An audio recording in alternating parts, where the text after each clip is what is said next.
Una sa lahat,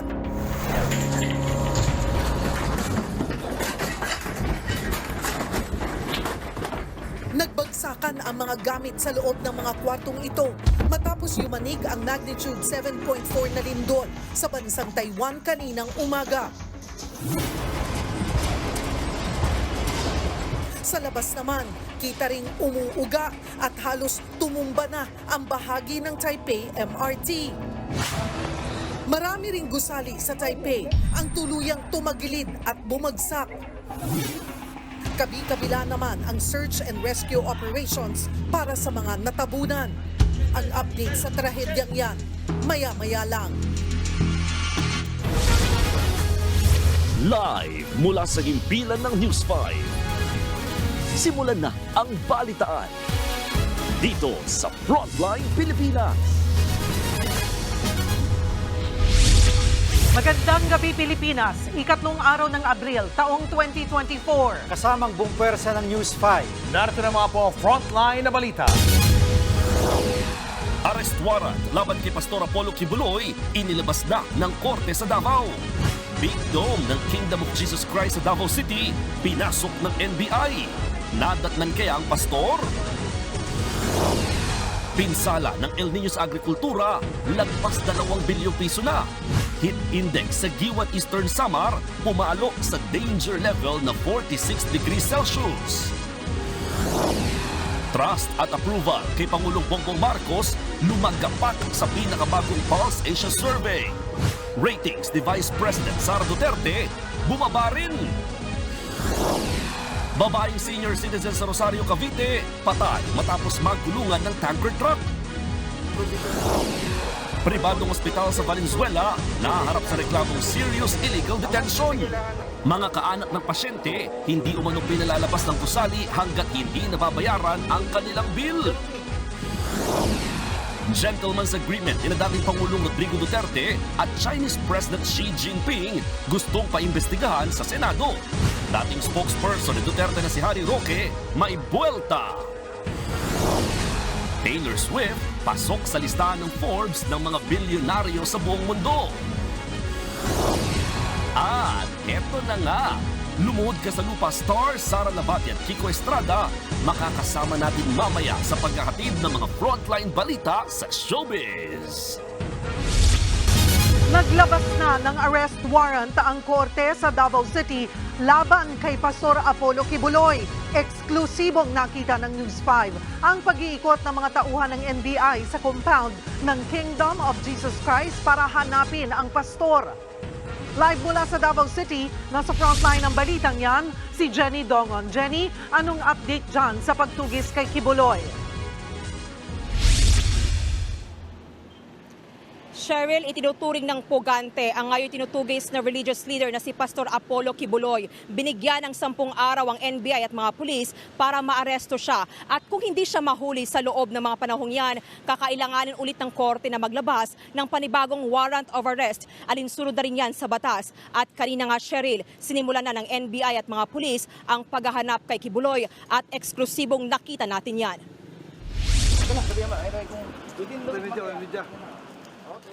Naaktuhan ng News 5 ang pagdating at pagpasok ng mga armadong tauhan ng NBI sa Big Dome na isa sa mga compound ng Kingdom of Jesus Christ dito sa Davao City.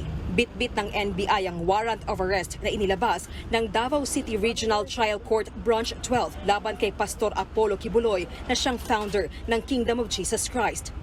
So the Pastor Kibuloy, hindi po natin nakita, sir. Na nag-serve tayo sa... During the service of search warrant, negative sa Pastor Kibuloy. We don't have any information as to his whereabouts as of this time. April 1 nang ilabas ng korte ang 2 warrant of arrest. Ang isang warrant of arrest ay para sa kasong child abuse. Dawitin dyan ang 5 pang kasamahan ng pastor. 3 sa kanila hawak na ng NBI. Ang ikalawa naman ay kasong sexual abuse kung saan si Kibuloy ang bukod tanging akusado. Batay sa warrant of arrest order, March 14 pa dapat ito ipatutupad pero hindi muna ito inilabas. Bunsod ng umano'y motion for reconsideration na ihahain daw ng mga akusado sa Department of Justice. Pero nang matapos ang buwan ng Marso, wala namang natanggap na resolusyon ng Korte ng Davao mula sa DOJ. Kaya naman iniutos na ng Korte ang agarang pagpapatupad ng arrest warrant, lalo't nakitaan ng probable cause ang kaso laban kay Kibuloy. Bailable naman ang 2 kaso. May piyansang 200,000 pesos ang kasong sexual abuse at 80,000 pesos naman para sa kasong child abuse. Ayon sa korte, dapat personal na pumunta si Pastor Kibuloy at ang iba pang akusado sa Regional Trial Court para magpiyansa. At kaninang hapon nga, nagtungo na sa korte ang 3 sa mga akusado sa kasong child abuse. Nagpiyansa sila ng tigwa 80,000 piso. Hawak na rin ng Davao City Police ang kopya ng warrant of arrest order ng korte. Naghahanda na sila para maisilbi ito sa mga nakalistang address ng pastor. May tiniyak naman ang Davao City Police oras na madakip nila si Kibuloy. Wala kaming kinikilingan, ma'am, kung prominente ba na siyang tao or ordinary. Yung sa amin lang, ma'am, whatever the orders, instruction from the higher office, we will follow, ma'am. At saka pag, just in case, ma-arrest namin si Pastor Kibuloy, no special treatment yan, ma'am, no? Just in case ma-arrest siya, mayroon kaming custodial facility dito sa headquarters. Meron din kami sa station kung saan siya ma-arrest. Naka-standby rin ang Davao City Police sakaling kailangang alalayan ang Senate Sergeant at Arms sa pagsisilbi ng hiwalay na arrest order para kay Kibuloy. Ayon kay Senator Risa Ontiveros na siyang nangunguna sa pag-iimbestiga ng Senado sa mga pang-aabuso umano ni Kibuloy bilang na ang masasayang araw ng pastor, ngayong halos lahat ng ahensya sa bansa gumagalaw na para mapanagot siya. Sakali namang mauna ang Davao City Police sa pag-aresto sa pastor, hihilingin ng Senado na parapin sa kanilang pagdinig si Kibuloy. Cheryl, hinalughog ng mga tauhan ng NBI at mga pulis ang ilan sa property o ari-arian ni Kibuloy dito sa Davao City. Kabilang na nga dyan yung Big Dome, yung Prayer Mountain at ang mga property niya sa Samal Island. Pero anino ni Kibuloy, wala silang nakita. Ang tanong sa ngayon, nasaan na nga ba ang pastor? Ayon sa mga otoridad, nandito pa rin siya nagtatago sa Davao City at hindi pa umaalis ng bansa. At yan muna ang latest mula dito sa Davao City. Balik sa'yo, Cheryl. Maraming salamat, Jenny Dongon. Ito na ang patay at daan-daan ang sugatan matapos yanigin ng magnitude 7.4 na lindol ang Taiwan. Halos gumuho ang maraming gusali habang nasira ang ilang tulay. Nasa frontline na balitang yan si Jamie De La Rosa. Sunod-sunod na nagbagsakan ang mga libro at ilan pang gamit sa kwartong ito sa Taiwan. Ang malaking furniture na ito natumba rin dahil yan sa magnitude 7.4 na lindol kaninang umaga.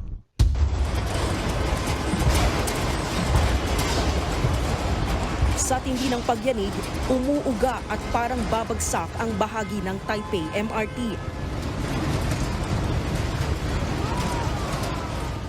Maririnig din ang pagyugyog ng traffic signs at poste ng ilaw dahil sa lindol.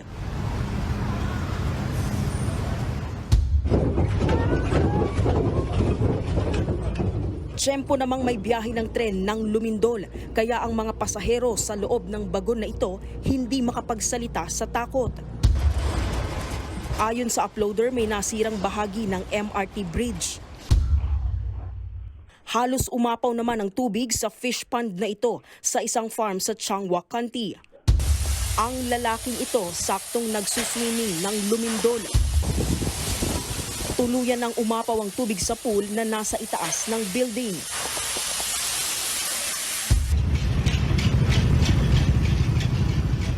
Ang mga motorista namang ito pansamantalang huminto habang nararamdaman ang lindol sa tulay.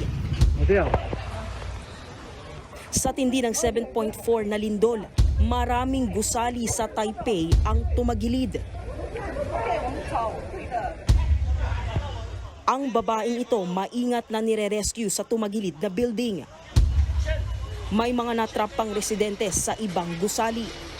Ayon sa Central Weather Administration ng Taiwan, naitala ang sentro ng lindol higit 15 kilometro ang layo sa eastern coast ng Taiwan mag-aalas 8 ng umaga. Nagka-landslide rin dahil sa pagyanig.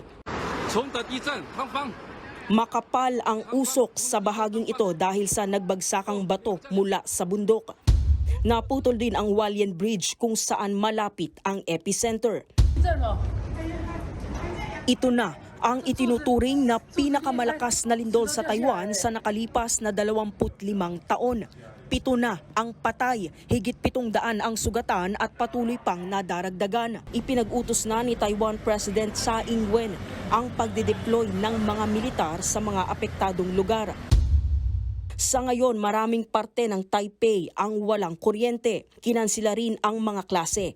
Higit 50 aftershocks na rin ang naramdaman at darami pa sa mga susunod na araw. Naglabas din ng tsunami warning sa Japan at maging dito sa Pilipinas sa parte ng Batanes, Cagayan, Ilocos Norte at Isabela. Kalaunan ay kinansila rin ang warning. Nagbabalita mula sa Frontline, Jamie De La Rosa, News 5. Apektado rin ang libu-libong Pinoy sa Taiwan sa nangyaring lindol doon ngayong araw. Natakot daw sila dahil ito ang pinakamalakas na lindol na naranasan nila sa Taiwan. Nasa frontline ng balitang yan si Elaine Fulencio. Yan ang epekto ng lindol. Nabasag. Sa lakas ng lindol sa Hualien, Taiwan kanina, nabasag ang salamin sa banyo ng OFW na si Hilda Banugan. 9 na taon na siyang nagtatrabaho sa Taiwan. Pero ito raw ang pinakamalakas na lindol na naranasan niya. Kasi po siya parang for the first, nagwe-wave lang siya until na lumakas ng lumakas. Nakakapag-panic kasi panay-panay yung aftershocks, tapos kanina lang nag-a-aftershocks na naman. Bukod kay Hilda, maraming OFW rin ang nakaramdam ng takot dahil sa malakas na pagyanig. Sa kabila ng 7.4 magnitude na lindol, walang naitalang Pilipinong nasaktan o nasawi. Ayon sa Manila Economic and Cultural Office, mahigit 159,000 na Pinoy ang naninirahan sa Taiwan ngayon. Tiniyak naman ng MECO na tutulungan nila ang mga OFW na apektado ng lindol. Nakikipag-ugnayan na rin ng MECO sa iba pang ahensya ng gobyerno. Well coordinated na yung ating magiging tulong sa ating mga kababayan kung meron mang affected adversely. May nangangailangan ng financial assistance, nandyan po, ready po yung ating team. Nagpaabot na rin ng mensahe si Pangulong Bongbong Marcos sa Taiwan.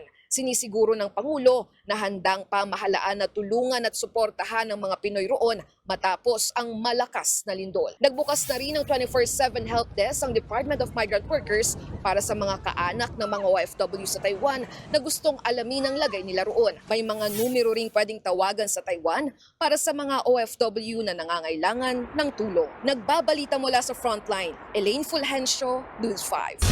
2 bangkay ng lalaki ang natagpuan sa loob ng mga drum na itinapon sa ilog sa Labok, Camarines Norte. Ang mga bangkay parehong sinimento. Nagbabalik si Elaine Fulgencio. Pasado 10:00 ng umaga kahapon, tumambad sa pulisya at soko ang 2 drum na ito sa ilog ng Busigon sa barangay Sabmakin sa bayan ng Labo sa Camarines Norte. Una itong nakita ng mga mangingisda sa lugar. Nang silipin ng isang drum, nakita ang tenga ng tao. Agad binuksan ng mga otoridad ang isa sa mga drum pero pahirapan ng pagbiyak dahil sementado pala ang loob. Hanggang sa tumambad ang bangkay ng isang lalaki na sinemento. Binuksan din ang isa pang drum. Dito na tumambad ang isa pang bangkay ng lalaki na sementado rin. Nasa state of decomposition ng 2 bangkay na posibleng 3 o 4 na linggo na raw isinemento sa loob ng drum at itinapon sa ilog. Medyo nabubulok na po at kasalukuyan pong pinaprocess pa. So wala pa po tayong identification pero ang alam po natin is 2 na. So on process pa po ang soko. Posible raw na sinadyang tinapon ng 2 drum sa ilog. Kung inalot po kasi mabigat ang drum, parang hindi kayang anurin.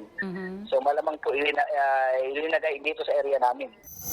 Ayon naman sa Labo Police, may ilang residente nang tumawag sa kanila tungkol sa nawawala nilang kamag-anak. Magsasagawa bukas ng forensic exam ang PNP Scene of the Crime Operatives o SOCO. Dito pagkukumparahin ang DNA sample ng 2 bangkay at kaanak ng mga nawawala. Sa ngayon, blanco pa ang mga pulis kung sino ang nasa likod ng krimen at kung ano ang motibo rito. Nagbabalita mula sa Frontline, Elaine Fulgencio, News 5. Patay ang isang senior citizen matapos magulungan ng tanker truck sa Rosario, Cavite. Ang sinapit ng biktima sa pool sa CCTV. Nasa Frontline na balitang yan si Gary De Leon. Kalunos-lunos ang sinapit ng babaeng senior citizen na ito sa Rosario, Cavite. ang kawawang matanda na gulungan ng isang tanker truck. Sa tindi ng pagkakasagasa, nagkalat pa ang dugo sa kalsada. Sa kuha ng CCTV kahapon, makikitang mabagal ang usad ng traffic sa may bahagi ng Barangay Tejeros Convention. Dito makikita na huminto ang jeep at kasunod nitong tanker truck. Pag-andar ulit ng mga sasakyan, sinubukang umabante ng tanker pero bago makalayo, biglang tumumba ang matandang babaeng tumatawid sa harap ng truck. Dito na siya nagulungan. Sinubukan tumigil agad ng tanker, ngunit huli na.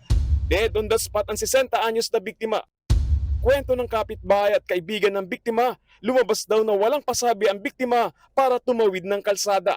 Nag-iisa raw sa kanyang bahay ang biktima at wala nang kasama sa buhay. Kaya kahit takot tumawid ng kalsada, ay naglakas loob daw siya para bumili ng pagkain. Siguro yung matandang iyan, kung minsan ako nagbibigay ng pagkain, ng pera, without my knowledge, lumabas siya.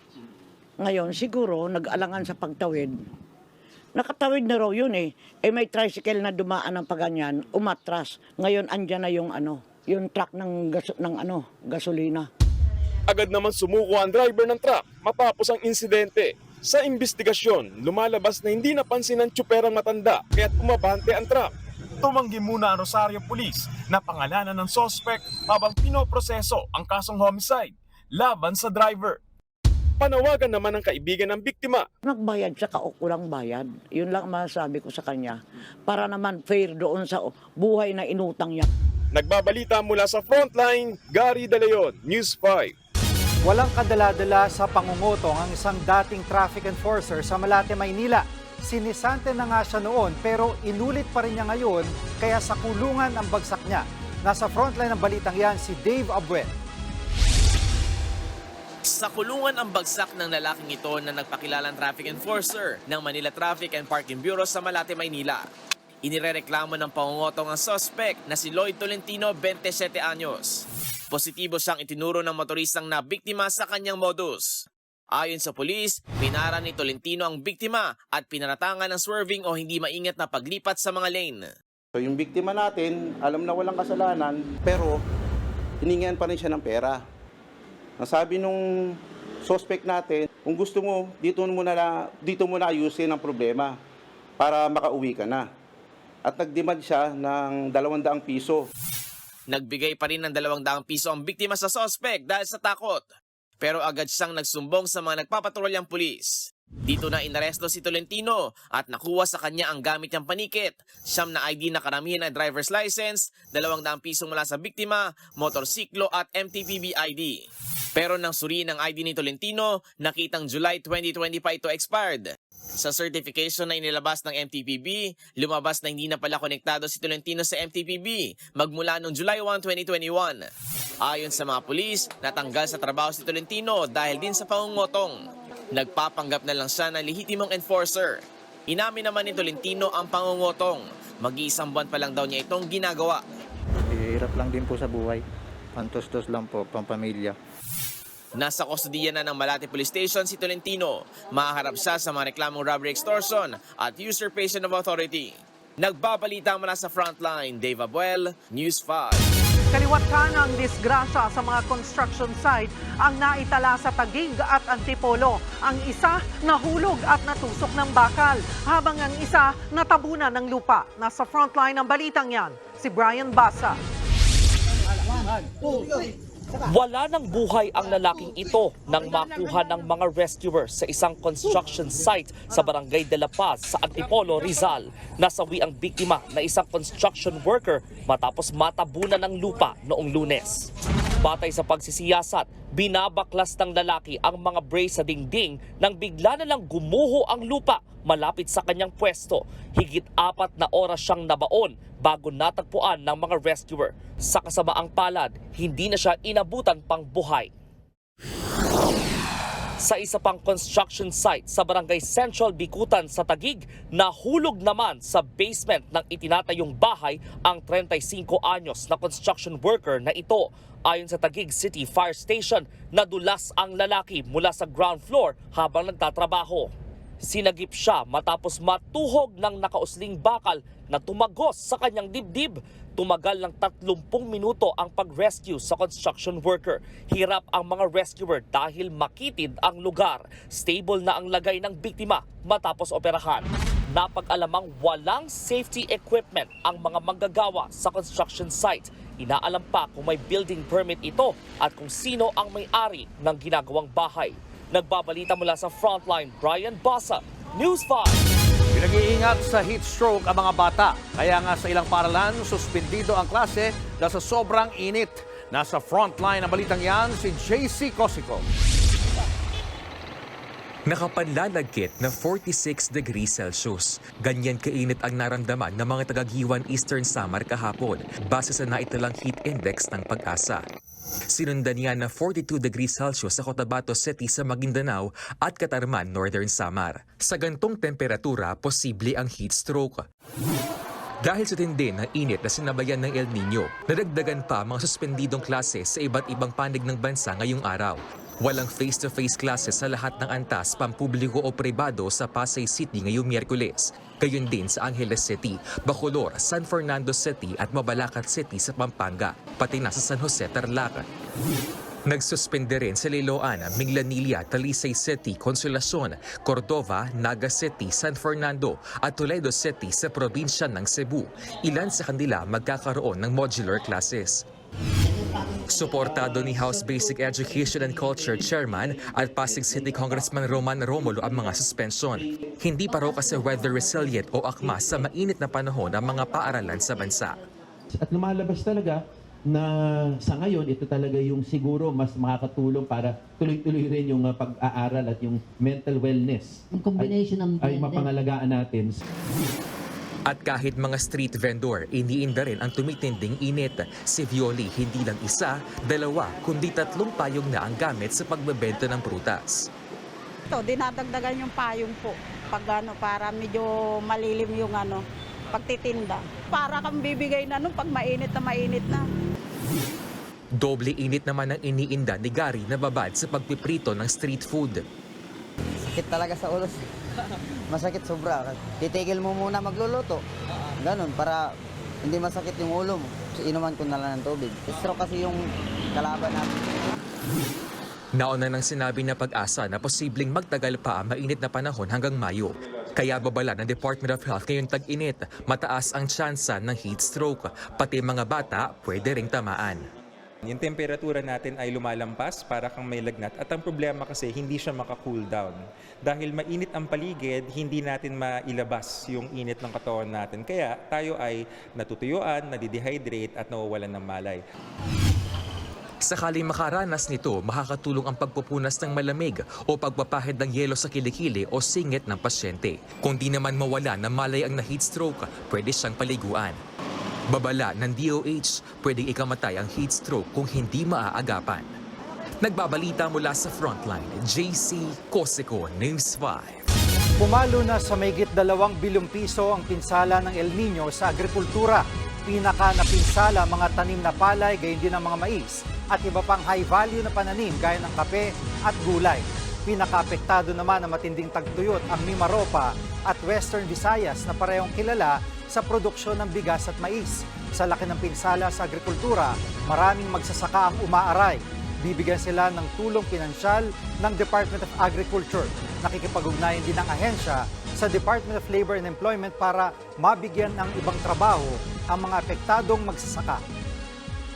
Milyon-milyong pisong halaga ng iligal na droga ang nabisong nakasilid sa mga unclaimed parcels sa Pasay City kanina.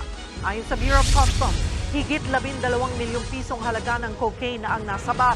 May 6 na parcels din na nakuhanan ng marijuana. Habang ang isa pang parcel na noong January pa ipinadala mula Amerika, may label daw yang hardware. Sumatotal, aabot sa 15 million pesos ang halaga ng mga illegal na drogang na-recover. Iniimbestigahan na kung sino ang may-ari ng mga parcel. Arestado naman sa buy-bust operation ang 2 high-value individual sa Pasig. Kinilala sila bilang sina alias Ryan at alias Fritz. Nakumpiska sa kanila ang mahigit 300,000 pisong halaga ng hinihinalang shabu. Mahaharap ang mga suspect sa reklamong paglabag sa Comprehensive Dangerous Drugs Act. Nasabat naman ng milyon-milyong pisong halaga ng mga di-rehistradong vape products sa Maynila at Rizal. Katumbas yan ng mahigit 60,000 illegal na vape units. Nasamsam yan sa ikinasang raid sa 3 magkakaiwalay na bodega. Ayon sa Bureau of Internal Revenue, daw di-rehistrado mga produkto, hindi rin daw nababayaran ang excise tax nito. Patong-patong na civil at criminal cases sa ilalim ng National Internal Revenue Code ang isasampa sa mga may-ari ng bodega. Susunod, pribadong ospital sa Valenzuela, inireklamo dahil ayaw palabasin ng mga pasyenteng hindi makapagbayad. DNR ginisa sa Senado kaugnay ng pagtatayo ng mga resort sa protected areas. At Taylor Swift, pasok sa Forbes list ng mga bilyonaryo sa buong mundo. Abangan ang lahat ng yan sa pagbabalik ng Frontline Pilipinas.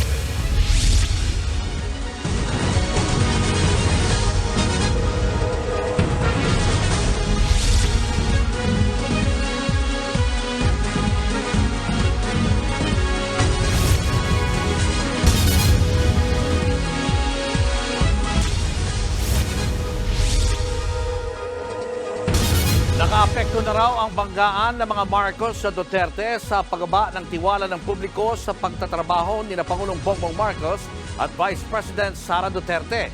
Nasa frontline ng balitang yan si Maricel Halili. Parehong bumaba ang performance at trust ratings ni Pangulong Bongbong Marcos at Vice President Sara Duterte base sa Pulse Asia survey nitong Marso. Kumpara sa 68% na approval rating sa trabaho ni PBBM noong December 2023, naging 55% ito nitong March 2024. Habang si VP Sara bumaba sa 67% ang dating 74% niyang approval sa kanyang performance. Sa usapin naman ng trust o tiwala, 16 na percentage points ang nabawa sa dating 73% trust rating ni Pangulong Marcos. 57% na ito ngayon. Si VP Sara naman, naka 71% mula sa dating 78%. Kapansin-pansing mas malaki ang ibinaba ni PBBM kumpara kay VP Sara. Isinagawa ang bagong Pulse Asia survey nitong March 6 hanggang 10 kung kailan mainit ang usapin sa charter change o pag-amyenda sa konstitusyon, pagtaas ng presyo ng mga bilihin, tensyon sa West Philippine Sea at kontrobersya kay Pastor Apollo Kibuloy. Himayin pa natin ang naturang survey. Sa performance ratings ni Pangulong Marcos, kapansin-pansing bumaba ang approval sa kanya sa Metro Manila, Luzon, Visayas at Mindanao. Pero pinakamalaki ang sa Mindanao. Ganyan din ang nangyari sa trust ratings ni PBBM. Malaki rin ang ibinagsak niya sa Mindanao. Kung sisilipin naman ang performance rating ni Vice President Sara, bumaba rin siya sa Metro Manila, Luzon, Visayas at Mindanao. Pero kabaliktaran siya ng Pangulo. Pinakakaunti ang ibinaba niya sa Mindanao. Pati trust rating ng BICE, 1 percentage point lang ang nabawas sa Mindanao, bagamat malaki ang ibinagsak sa Metro Manila. May paliwanag dyan si Ronald Holmes, presidente ng Pulse Asia. Dito nga makikita mo, maaaring naka-apekto din yung sinasabing banggaan ng mga Duterte at Marcos sa pagbaba ng tiwala ng mamamayan kay Presidente Marcos, kasi nananatili yung tiwala kay Sara sa Mindanao pero kay Bongbong Marcos ay bumaba. Habang wala pang pahayag tungkol sa Pulse Asia survey ang Malacanang, pinangunahan kanina ni Pangulong Marcos ang full cabinet meeting sa palasyo. Ito ang ika-16 na cabinet meeting ni PBBM. Nagbabalita mula sa Frontline, Maricel Halili, News 5. Sinimula ng imbestigahan ng Senado ang pagtatayo ng resort sa mga protected area katulad ng Chocolate Hill sa Bohol. Pero git ng DNR, ina-action na nila ang issue. Nasa frontline ng balitang yan si Camille Samonte.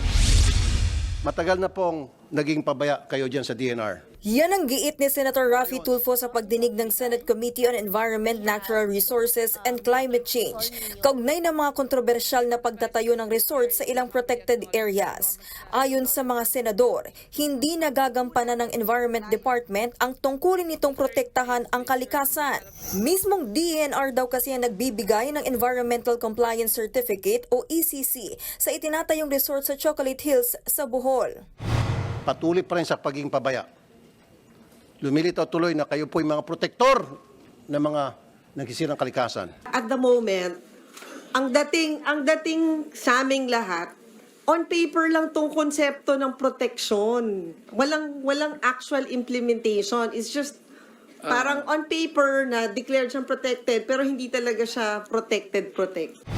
May ilan ding resort sa Mount Apo Natural Park sa Davao City na walang clearance o ECC pero pinagmumulta lang daw ng DNR ng 50,000 pesos ang may-ari ng resort. Hindi rin nga sila natatakot kasi alam nila magbabayad lang naman kami ng 50,000 pesos eh. Kasi you've never used that option na i-demolish yung property kasi nga clearly they're already in violation of the law.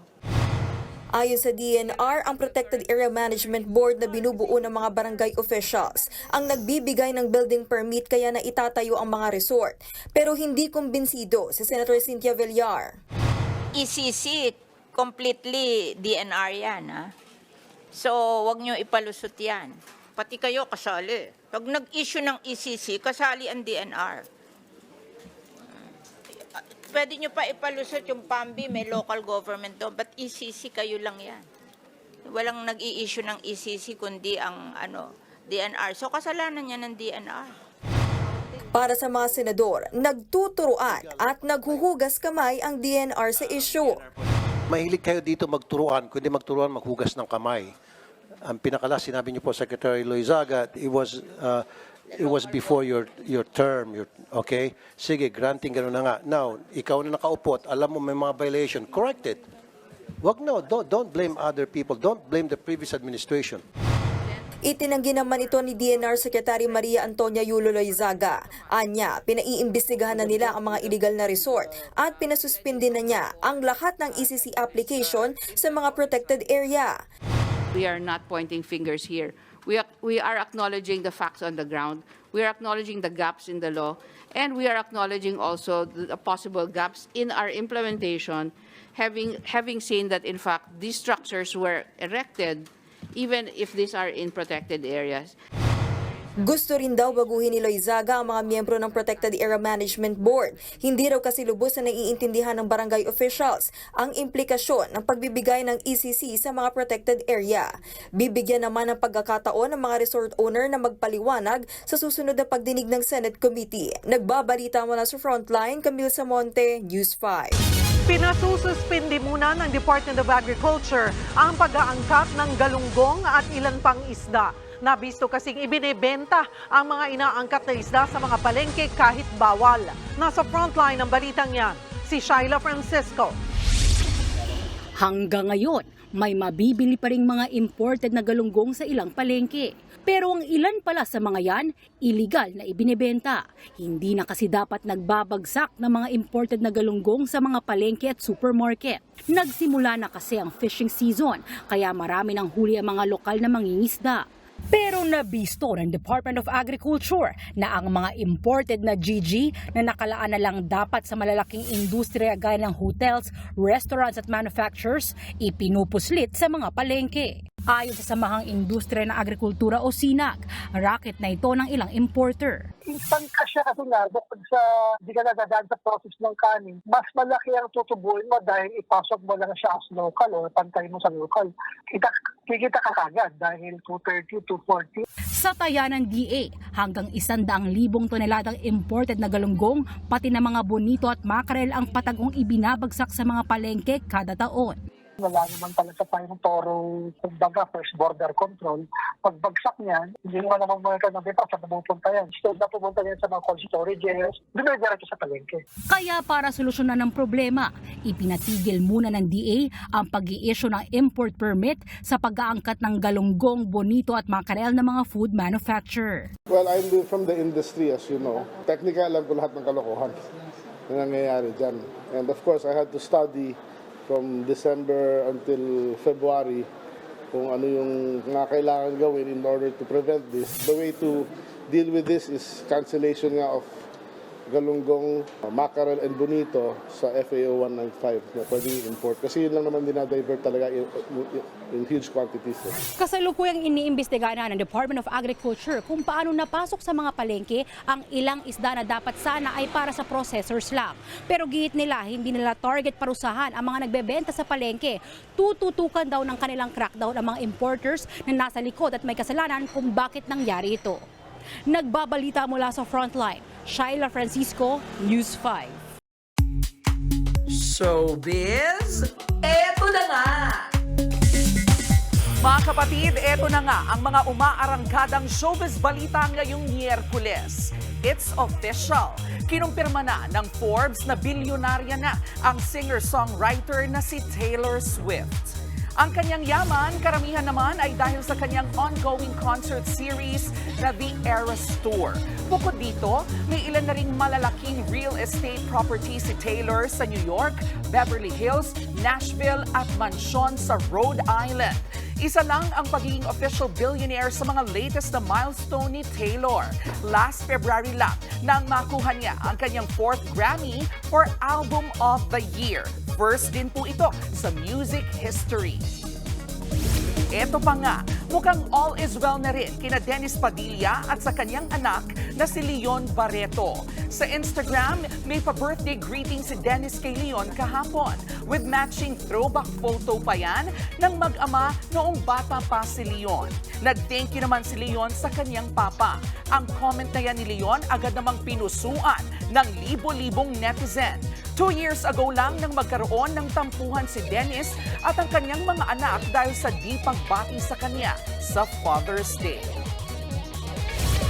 Mga kapatid, eto na nga bago ang kanyang pagbabalik teleserye. Magbabahagi muna siya sa atin ng iba pang showbiz update this Wednesday bilang guest celebrity showbiz frontliner. Ang Woman of the Hour, lumuhod ka sa lupa star Sara Labati. Welcome sa Frontline Pilipinas, Sara. Maraming salamat, Kalad Karen. I love your voice. Thank you. Eto na nga, nauna na sa pagpapakilig ang aking Lumuhod Ka sa Lupa co-star na si Kiko Estrada sa huli niyang guesting sa Eat Bulaga. Pinusuan ng ating mga kapatid ang kanilang nakakatuwang kulitan doon kasama si Legit, Dapper Cats at Pajak Princess Miles Ocampo. Nasa frontline ng balitang yan si MJ Marfori. Magtampo na ako! Dito, pawis ako dito. Hashtag Kimmy! In fairness, have na have ang chemistry ni Lumuhod Ka sa Lupa star Kiko Estrada at Pajak Princess nating si Miles Ocampo sa episode kahapon ng Eat Bulaga. Titigan pala! I've been here all day. I've been here all day. I've been in all day. Baka matunaw naman, Kiko! Side to side. Naghiritan pa! Ikaw? Nakatagabi lang ka. Di mo kaya tignan? Oh. Kaya ko rin. Nako! Killing to the bones, ha?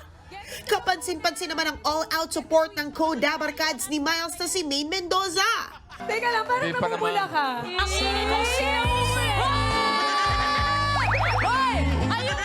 Maya-maya pa, pinasuot na kay Miles ang jacket ni Kiko. Kinantahan pa ni Kiko si Miles. Now and forever till the day I die. Okay. You and I will share.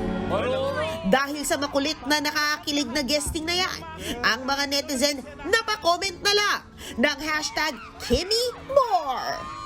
Abangan si Kiko Estrada sa kanyang pagganap sa Carlo J. Caparas Classic TV series adaptation ng Lumuhod Ka sa Lupa. Nagbabalita mula sa Frontline, MJ Marfori, News 5. May iba pa tayong ihahatid na showbiz update. Ang ilan dyan ibabahagi pa ng aking kasamang si Kiko Estrada. Tutukan yan, mga kapatid. Susunod, kilalanin ang mga nanguna sa maagang presidential at vice presidential survey ng Pulse Asia. Pribadong ospital sa Valenzuela, inireklamo dahil ayaw palabasin ang mga pasyenteng hindi makapagbayad.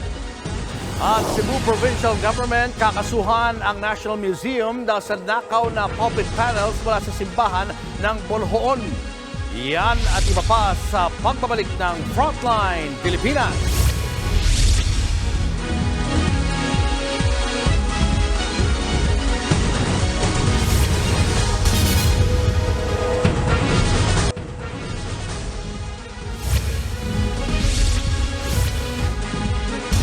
Nagbigay ng ultimatum ang lokal na pamahalaan ng Cebu sa National Museum para maibalik sa kanila ang ninakaw na makasaysayang panel ng kanilang simbahan.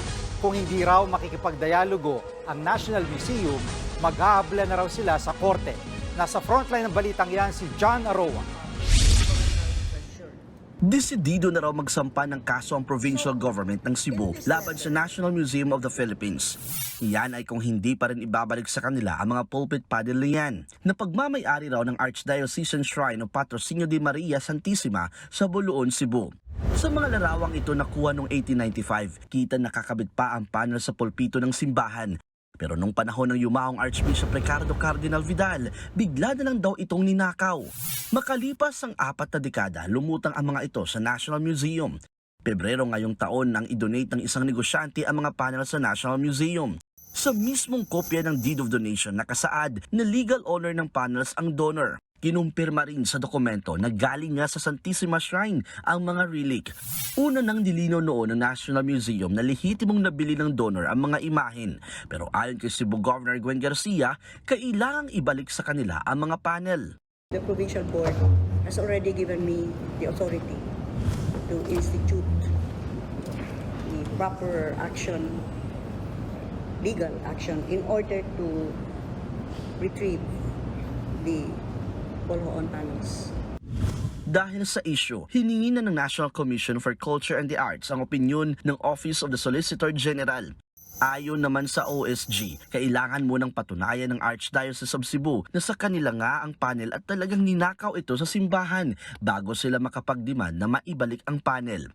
Bagamat pwede namang daw talagang magsampa ng reklamo ang Archdiocese of Cebu, pinayuhan ng OSG ang simbahan at National Museum na mag-usap at plansyahin na lang ang isyu. Kaya kahapon, sumulat na rin ang National Museum kay Governor Gwen para makipagdialogo sa April 30. Pero ang gobernadora, binigyan ng ultimatum ang National Museum na hanggang ngayong linggo lang sila pwedeng mag-usap. Kung hindi, magsasampa raw talaga sila ng kaso. The National Museum can actually come out here to set as a matter of policy that religious artifacts, icons, relics, whatever is clearly taken from the church will never be accepted by the National Museum. Bukod sa National Museum, umapila rin si Garcia sa ibang private collectors na magkusa ng ibalik sa probinsya kung may hawak pa silang ninakaw o nawawalang artifacts. Nagbabalita mula sa Frontline, John Aroa, News 5. Gustong ipatigil ng grupo ng environmentalists ang konstruksyon sa bundok sa Balamban, Cebu para sa bagong Capitol Building ng probinsya. Pinatag at kinalbo kasi ang bundok sa barangay Cambuhawe para sa proyekto. Umalma rito ang environmentalist. Hindi raw dapat sinisira ang kalikasan. Kung tutuusin nga raw, ay kailangang pinapangalagaan pa ito ng pamahalaan. Pinangangambahan din nilang posibleng magkaroon ng landslide dahil sa proyektong ito. We are in a climate crisis. As a matter of fact, sobrang init na ngayon dito sa Cebu. And we are losing our source of water. So please, everybody, encourage everybody to speak against any aggression that is against our environment. Giit naman ng Cebu Provincial Government, hindi sakop ng protected area ang lugar. Alienable at disposable land daw ito o pwedeng ipamigay. Dagdag din nila, access road pa lang ang ginagawa roon at hindi pa nagsisimula ang pagpapatayo ng bagong Kapitolyo. May buwelta rin ang Cebu Provincial Government sa mga pumupuna sa proyekto. That is not a good attitude on the part of advocates like us, jumping on the bandwagon for the sake of getting publicity mileage. Thing that I would like to point out is the lack of research on the part of those authors of the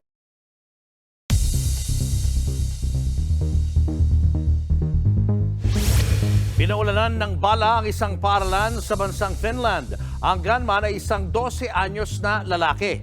Habang sa Turkey naman, halos 30 ang patay sa nasunog na nightclub. Yan at iba pa sa Frontline News Abroad ni Maricel Halili. Naglalagablab at nababalot ng usok ang isang night bar sa Istanbul, Turkey kahapon. Pahirapan ang pag-apula sa apoy. Makipot kasi ang daan papasok sa basement ng gusali kung saan nagsimula ang sunog. Dahil nasa una at ikalawang palapag ang bar, muntik pang madamay ang 16 pang palapag ng gusali na isang residential area. 29 ang patay sa sunog, 8 naman ang sugatan. Base sa ulat, nire-renovate ang nightclub pero nabistong wala palang permit ang renovation. Posible raw na minamadali ang paggawa nito lalo't Idil Adha o Feast of Sacrifice na ng mga Muslim sa susunod na linggo. Hawak na ng mga otoridad ang 8 empleyado ng bar, kabilang ang manager at accountant nito. Sa Vantaa, Finland, nagkukumpulan ang mga magulang sa labas ng paaralang yan. Kanya-kanya silang hintay para sunduin ang kani-kanilang mga anak. Kasunod ito ng pamamaril ng isang 12 anyos na estudyante. Isang kapwa estudyante ang napatay sa shooting incident, habang 2 menor de edad pa ang sugatan. Nakuha raw ng gunman ang ginamit na baril mula sa kanyang kaanak. Hindi pa malinaw ang motibo sa pamamaril. Ito turn over sa social service ang suspect. Sakay ng stretcher, isa-isang isinugod sa ospital ang mga estudyanteng nabangga ng isang refrigerator truck sa Basra, Iraq. 6 sa kanila ang patay, 14 naman ang nasa kritikal na lagay. Base sa ulat, nawala ng control ang truck at sumalpok sa grupo ng mga bata na naglalakad sa gilid ng kalsada. Nagbabalita mula sa Frontline, Maricel Halili, News 5.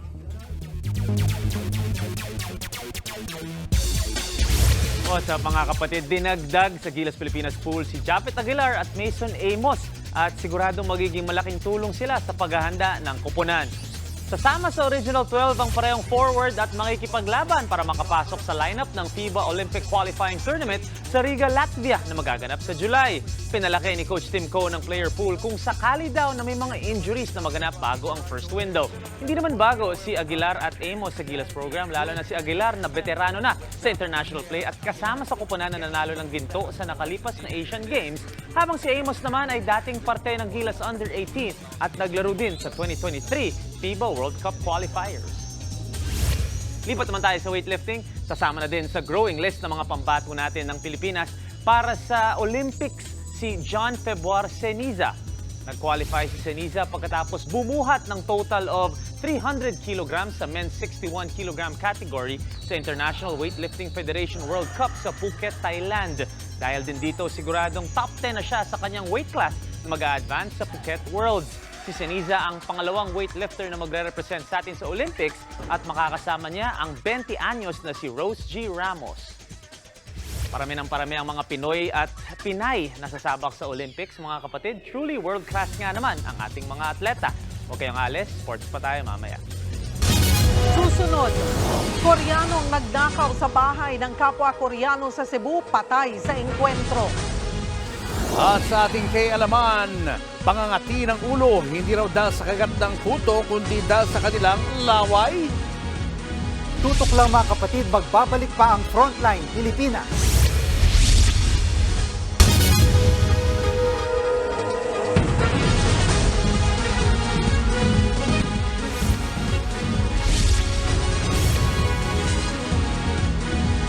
Patay ang isang Koreano nang makaengkwentro ng mga pulis sa Cebu City.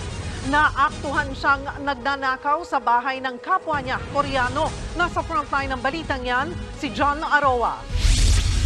Napatay ng mga pulis ang Koreanong ito na naaktuhang nagnanakaw sa bahay ng isa pang Koreano sa Barangay Banilad, Cebu City kagabi. Alas 9 kagabi nang itawag sa Mabolo Police ng mga gwardya ng isang exclusive subdivision ang umano'y pagpasok ng mga armadong Koreano sa bahay ng negosyante at Koreano rin. Iginapos umano ng mga armadong Koreano ang biktima at ang dalawa niyang kasambahay sa kanilimas ang mga pera at alahas ng biktima. Sa gitna ng pagnanakaw dumating ang mga pulis pero imbis na sumuko, nagpaputok pa umano ng baril ang isa sa mga mga armadong Koreano. Dito na napilitang magpaputok ang mga pulis at napatay ang isa sa mga magnanakaw. Isang pulis ang sugatan. Nailigtas naman ng mga otoridad ang Koreanong biktima at dalawa niyang kasambahay. Agad ding nadakip ang dalawang Koreanong kasabwat sa pagnanakaw. Na-recover sa kanila ang nasa 200,000 pisong pera at mga alahas na aabot sa 25 million pesos ang halaga. Lumalabas sa investigasyon na taga Maynila ang mga Koreanong suspect at sinadyang pumunta sa Cebu para pagnakawan ng kapwa Koreano. Inaalam na kung miyembro ba sila ng malalaking sindikato.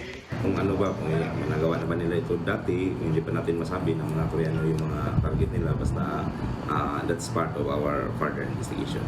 No comment ang mga Koreanong suspect. Nakakulong sila ngayon sa Mabolo Police Station at maharap sa kasong robbery with frustrated homicide. Dumating naman kanina ang mga kinatawan ng South Korean Consul para alamin ang detalye ng krimen. Nagbabalita mula sa Frontline, Jan Arua, News 5. Dalawang joint ventures ang nag-qualify sa bidding para sa unang online o internet voting ng overseas Filipinos para sa 2025 midterm elections. Mula yan sa 4 na kumpanyang nagsumite ng bid para sa project. Sa ngayon, ang joint venture ng SMS Global Technologies Incorporated at Sequent Tech ang may pinakamababang bid sa halagang 112 billion pesos. Kaya sila ang unang sasalang sa post-qualification evaluation ng COMELEC. Nag-qualify rin ang joint venture ng Votes, IBC, EPLDT at EB Solution Incorporated. Nanguna sina Senator Raffy Tulfo at Vice President Sara Duterte sa bagong Presidential Preference Survey ng Pulse Asia. Sa tanong na kung ngayon gaganapin ang 2028 national elections, 35% daw ang boboto kay Tulfo habang 34% kay Duterte. Sumunod naman sa listahan, sina dating Vice President Leni Robredo, Senator Amy Marcos at Manny Pacquiao. Nabanggit din sa survey sina dating Pangulong Rodrigo Duterte at dating Manila Mayor Isko Moreno. Sa pagka-vice-presidente naman, nanguna si Senator Grace Poe na nakakuha ng 35%. Pumangalawa si Amy Marcos at pangatlo si Manny Pacquiao. Samantala, number 1 sa senatorial preference survey, si ACT-CIS Party List Representative Erwin Tulfo. Pasok din sa top 12 senatorial bets sina Tito Soto, Rodrigo Duterte, Bongo at Abby Binay. Isinagawa ang mga survey nitong March 6 hanggang March 10.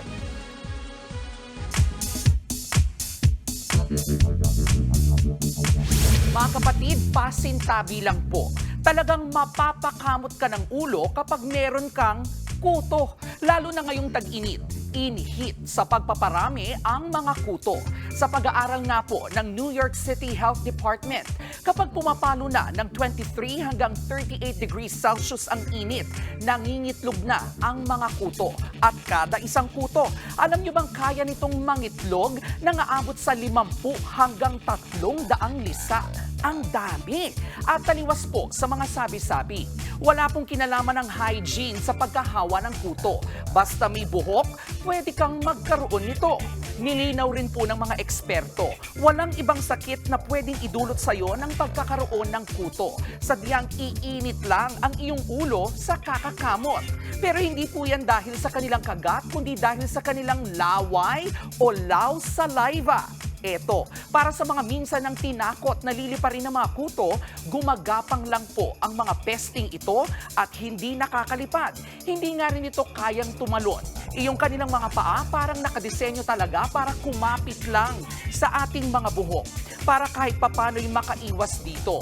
Payo pa rin po ng mga eksperto, regular na linisin ang ating mga ulo. At kung alam mo nang meron ka ng kuto, ilabas na ang suyod mo. Gumamit na rin ng shampoo na may permethrin na napatunayang epektibo kontra kuto. Tandaan po ang mga yan na parang araw-araw nating paalala na ang K-alaman ay K-yamanan. K-okay. Susunod, kaso ng pertussis na itala na rin sa Quezon Province. Pag-inom ng lagundi, epektibo ba?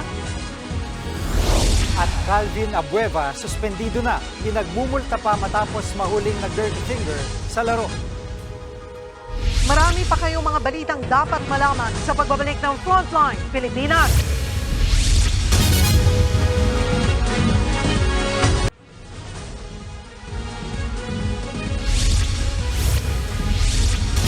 Panlaban daw sa pertussis ang lagundi. Pero may paglilinaw riyan ang Department of Health. Nasa frontline ang balitang yan si JC Cosico. Umabot na rin sa Quezon Province ang sakit na whooping cough o pertussis. Sa datos ng Quezon Provincial Health Office, 7 kumpirmadong kaso ng pertussis ang naitala mula January 1 hanggang nitong March 30. Lahat sila hindi pa raw nabakunahan laban sa pertussis. Wala namang nai-report na namatay sa probinsya, pero sa buong bansa, umabot na sa 49 ang namatay sa pertussis. Mula yan sa halos 700 kasong naitala hanggang nitong March 23. Sabi ng Department of Health, mga batang edad 5 gulang pababa ang pinakatinatamaan ng pertussis. Karamihan, mga hindi pa nababakunahan. Nauna na nagdeklara ng pertussis outbreak sa Quezon City at Iloilo City.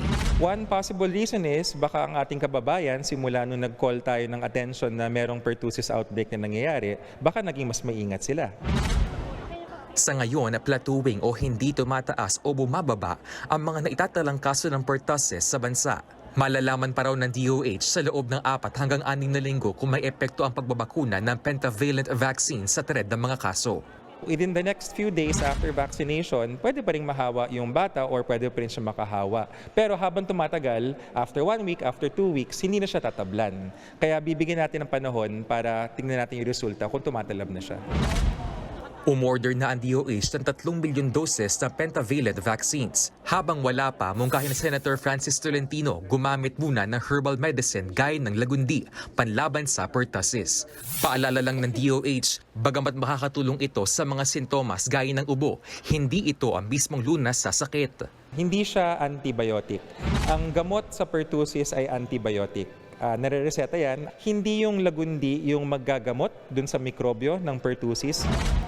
Sa mga wala pang bakuna, patuloy ang panawagan ng DOH sa mga magulang. Huwag muna nating pahalik-halik o ipapasa-pasa sa mga kamag-anak, sa mga bisita. Kasi tayong mga matatanda, maaaring di tayo maapektuhan dahil malakas yung resistensya natin. Pero baka madala natin sa mga baby na hindi pa kumpleto ang bakuna.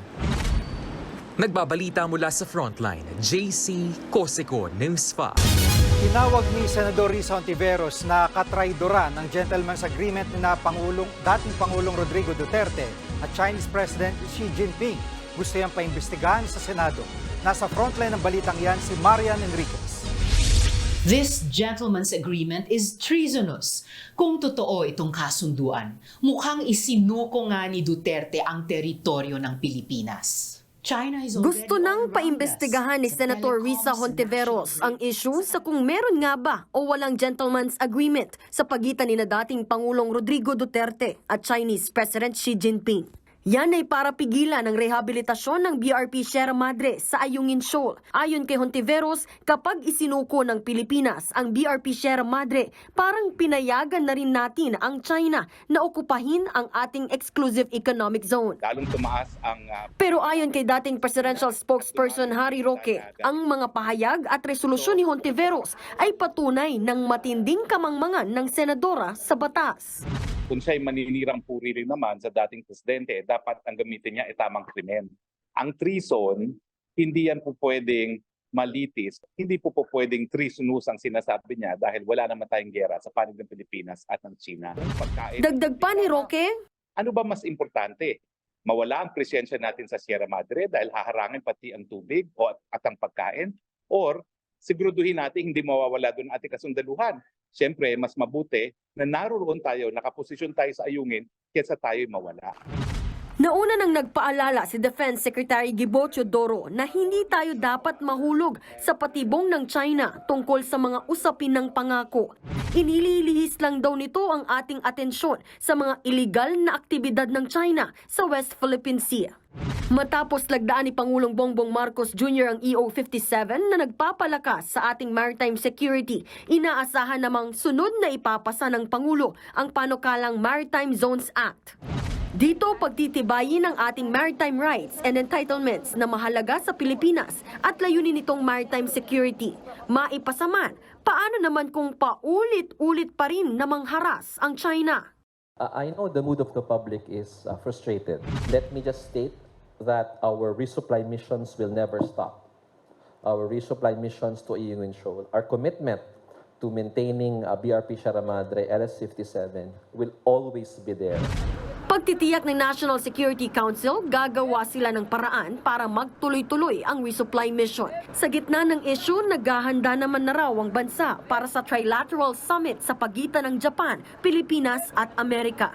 Ayon kay National Security Council Assistant Director General Jonathan Malaya, inaasahang pag-uusapan sa Trilateral Summit sa US ang pagpapaigting pa ng maritime cooperation activities sa pagitan ng Pilipinas, Amerika at Japan. Gayon din ang iba pang aspeto tulad sa ekonomiya. Gaganapin yan sa White House sa Amerika sa pagitan ni US President Joe Biden, Japanese Prime Minister Fumio Kishida at Pangulong Marcos sa April 11. Nagbabalita mula sa Frontline, Marian Enriquez, News 5. Inilabas na ng American Business Magazine na Forbes ang listahan ng mga bilyonaryo sa buong mundo ngayong 2024. Nangunguna riyan si Bernard Arnault at kanyang pamilya na may-ari ng luxury goods company na LVMH. Top 2 ang Tesla at SpaceX CEO na si Elon Musk na sinundan ni Jeff Bezos at Mark Zuckerberg. Sa unang pagkakataon, kasama na sa billionaires list ang 14-time Grammy Award winner na si Taylor Swift with $1.1 billion ang kanyang net worth. Ayon sa Forbes, may halos 3,000 bilyonaryo na sa buong mundo at 15 dyan mga Pilipino. Kabilang na ang dating senador na si Manny Villar. Nasa listahan din sina Enrique Razon Jr., Ramon Ang at ilang miyembro ng Pamilya C. Kung susumahin, aabot sa $14.2 trillion o higit 800 trillion pesos ang kabuang yaman ng mga bilyonaryo sa buong mundo.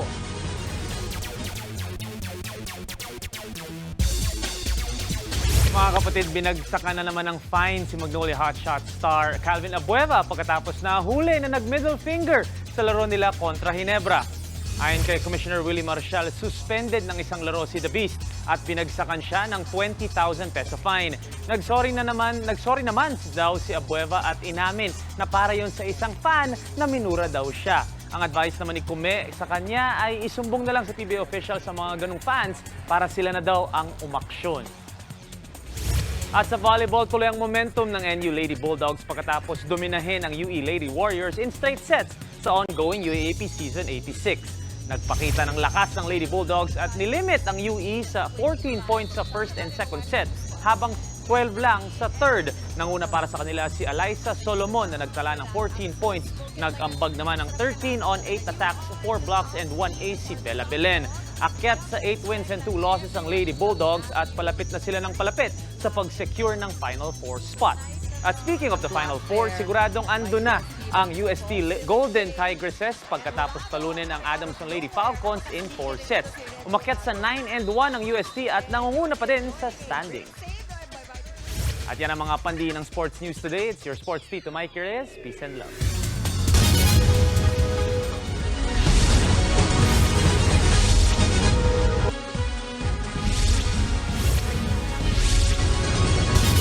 Nirereklamong isang pribadong ospital sa Valenzuela na labis daw kung manggipit. Hindi raw kasi palalabasin ng pasyente o kaanak nito hanggat hindi nababayaran ang kanilang bill. Nasa frontline ng balitang yan si Mon Gualvez. February 26 nang makuna ng CCTV ang babaeng ito sa loob ng opisina ng isang pribadong ospital sa Valenzuela. Ilang oras siyang nakaupo sa opisina kasama ang isang security officer. Maya-maya, tumayo ang babae na tipong nagpapaalam na umalis pero hindi siya pinayagan. Ang insidenteng yan, tinawag na palit-ulo scam ng PNP at Valenzuela LGU. Ang babae pala kasi sa video, hinold umano ng ospital hanggat hindi sila nakakapagbayad ng bill. Kailangan kung gusto nila kumain, kung gusto nila umuwi sa bahay, kailangan may dadalihin na isang kamag-anak. Required sila magpalit ulo bago ho sila makalabas. Kwento ng kuya ng babae, sinama niya lamang ito habang inaasikaso ang paglabas ng labi ng kanyang misis na namatay sa ospital. Umaabot ng halos 800,000 piso ang kailangan nilang bayaran at 70% nito ang kailangan daw isettle kaagad ng mga naulila. Inalaw naman nilang ilabas yung bangkay ng asawa ko, ngunit maiwan yung kapatid ko. Kasi ang gusto nila makapag-settle ako that day. Ayaw nilang pumayag na 50K lang ang ibigay. Pumayag lang daw ang ospital na pakawalan ng biktima matapos itong lumapit sa mga pulis. Pero pinilit pa rin silang mag-promissory note na sobrang laki naman ng singil. Gusto nila magbayad ako 100K kinabukasan, tapos every other day 100K, tapos yung balance din sa ibang araw. Hindi ko po alam saan nakukuha ng gano'ng kalaki. Kaya hirap na hirap din po kami nun. Ikinasama rin ng loob ng complainant ang tila pagbabanta ng ospital na ititigil ang paggamot sa kanyang misis nung nasa ICU pa ito kung hindi magbabayad.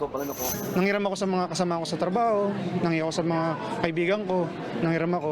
Kasi nagsabi sa akin yung ICU, baka itigil daw yung gamot, wag hindi daw, hindi ako nakapagbayad kahit magkano.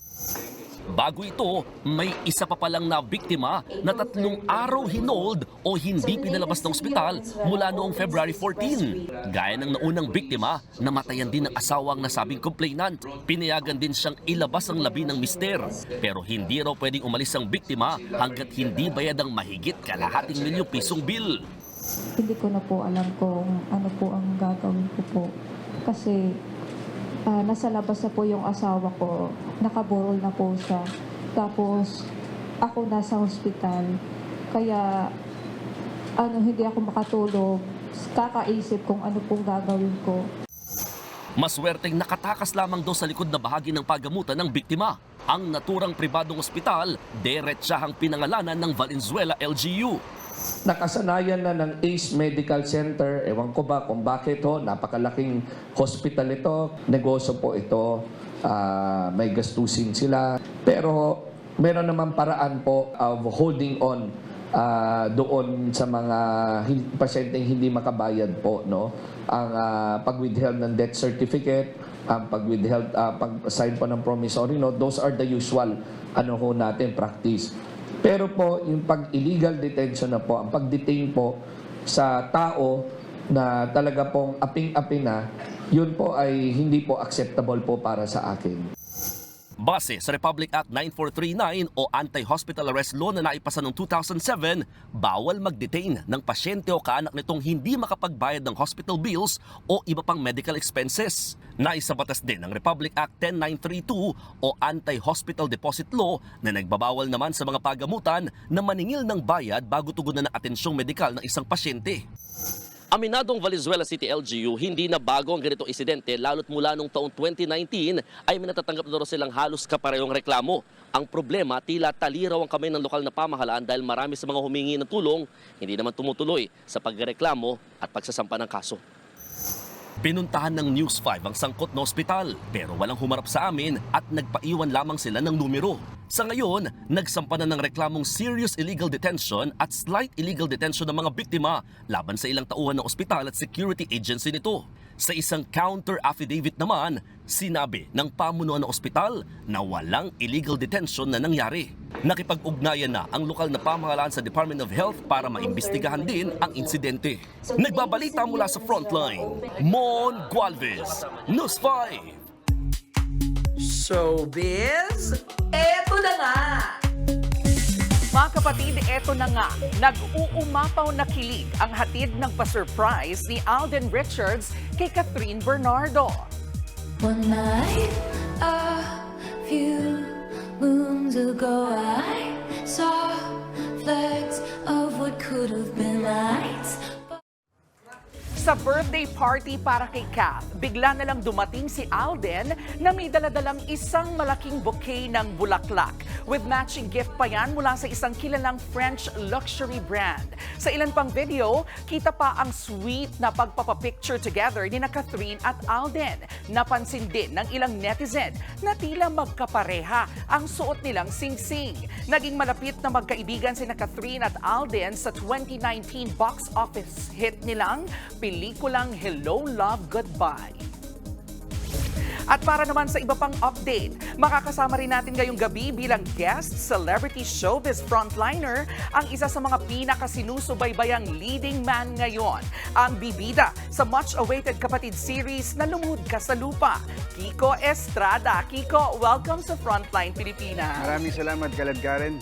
And yes, extra thankful sa pagiging bahagi ng aming sereng Lumuhod Ka sa Lupa ang kapatid network homegrown na si Ren Escanio. Ang ilang kapatid natin na nasa media, nunuan naman ng nakasilip sa pilot episode naming ng aming proyekto. Ano mo kaya ang kanilang reaksyon? Sa frontline ng balita na yan, si MJ Marfori. Masigabong palakpakan ang sumalubong sa cast at mga direktor ng Carlo J. Caparas classic adaptation ng Lumuhod Ka sa Lupa. Sa advanced screening kahapon ng pilot episode ng show, ang ilan sa pinaka-harsh na members of the showbiz press napa-approve. Yung development ng story, pataas ng pataas. And the interests of a televiewer like me ay tumataas din. Ang bida na sina Kiko Estrada ay tinuturing na biggest blessing at break ang serye. Naging emosyonal pa siya nang ibahagi ang ilan niyang mga pinagdaanan para sa pagkakataong maging bagong titingalaing action star. Binigay ko yung 11 years ko sa industriya. Promise ko sa'yo, itong serye to binigay ko lahat. Nilibing ko yung sarili ko sa lupa. Binaril ako, sinaksak ako. Nag-shoot ako with an injury and para makita lahat, nakakataba ng puso. Isa pang nagkaroon ng big break after more than a decade ay si Ren Escanio. Thankful si Ren dahil dito rin siya sa TV5 nagsimula sa kanyang karera sa 2008 hit show na Lip Gloss. Dito nanggaling yung first ever teen-oriented show ko, which is Lip Gloss. So, ang tagal na noon. And sobrang proud na proud ako na naging part ako ng may series kami na ginawa and then I'm part of the main cast. And para sa akin, sobrang malaking bagay siya. Kasama sina Sara Labati, Sid Lucero at Gardo Versosa. Mapapanood ang Lumuhod Ka sa Lupa simula April 8, 2:30 p.m. Weekdays sa TV5. Nagbabalita mula sa Frontline, MJ Marfori, News 5. Hey, welcome!